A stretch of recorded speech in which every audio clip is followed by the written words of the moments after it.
Welcome to BaseballGuys.com. I'm your host, Ray Flowers. Big news in the world of baseball today. Two of the brightest stars, the up-and-coming stars in the game, both are going to make their major league debuts tonight, on Tuesday.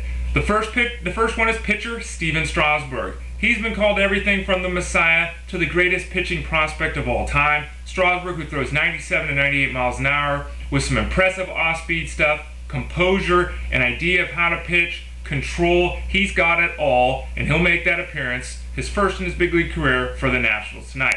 He dominated in the minor leagues, had his ERA below 1.5, a strikeout to walk ratio of 5-1, zipped right through, and now he's ready to pitch for the Nationals. He's going to be on a 95 to 100 inning pitch limit if the team sticks with their original plan, meaning he may not go as deep in games or pitch as often as you'd like to see the rest of the way, but look for him to be impressive when he's out there. They'll keep those expectations in check. We're still talking about a guy who, despite the pedigree, who despite the stuff, is really, really young in terms of his professional baseball experience. Another player who's even younger, 20 years old as a matter of fact, is Mike Stanton, the slugging outfielder of the Marlins. He'll make his appearance, the first of his big league career, tonight as well. He'll be batting 7th in the Marlins lineup as they try to take a little bit of pressure off the kid and not insert him in the middle of the order. Now, he's the big bat. He's the one guy in the minors right now that people look at and say, that's a 40 to 50 homer guy if everything breaks right for him. The power is prodigious. He's shown a slight improvement this year in his walk rate. He's also brought the strikeouts down a bit as well, which is another heartening trait.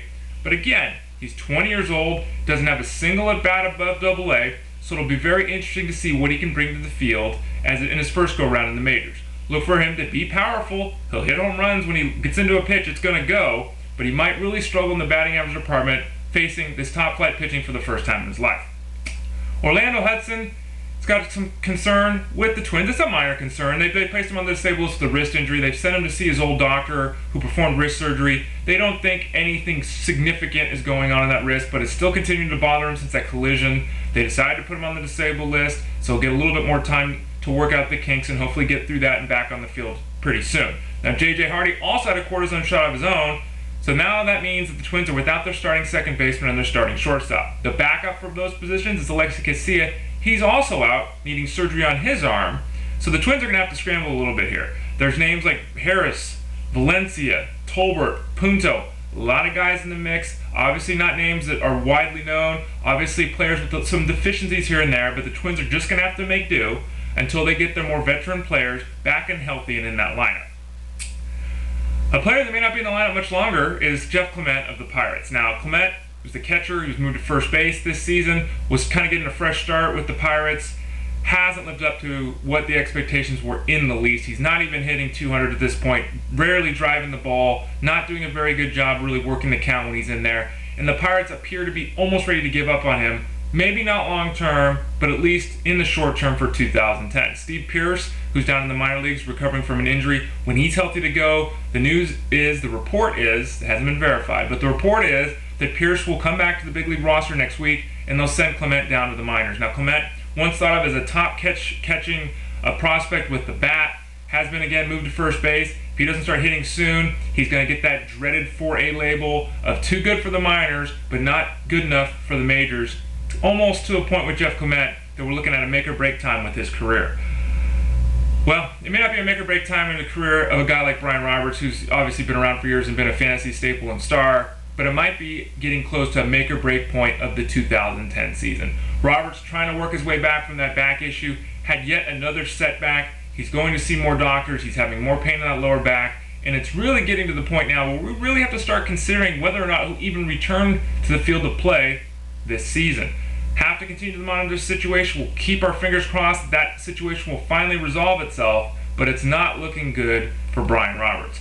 Another player who's injured for the Orioles is potential closer Mike Gonzalez. Now, Gonzalez is out with an issue at the shoulder. He's been having a little bit of trouble, had a few minor setbacks in his recovery. He threw on Tuesday. His fastball was in the mid-80s. Now, he and the team both want to see that fastball in the 88 to 91 mile an hour range before they really send him out on a minor league rehab stint. So it looks like Gonzalez, he's going to have to do some more work before he gets to the minor league games. Because of that, we're still looking at least 2 or 3 weeks, you would have to assume, before he's back with the Orioles.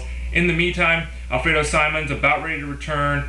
He'll probably get a chance to go into that 9th inning and take over the closing role because Will Amon has really struggled.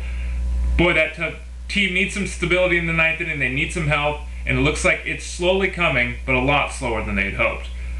And finally, the case of Jacoby Ellsbury. He's got the 4 hairline fractures in his ribs. He came back. It didn't work out. He was placed back on the disabled list. We still have no ETA for when he's going to return. He's out visiting Dr. Louis Yoakum to get another look at the ribs, to get a second opinion on what can be done for him to overcome this issue. We'll have to keep our fingers crossed with him that he'll be back soon.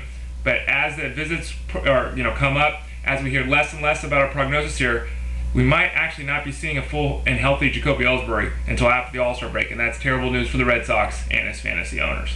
I'm Ray Flowers. It's BaseballGuys.com. Thanks for joining me on Around the Horn here at BaseballGuys.com. And don't forget to follow me at Twitter, at twitter.com/BaseballGuys. I'll talk to you soon.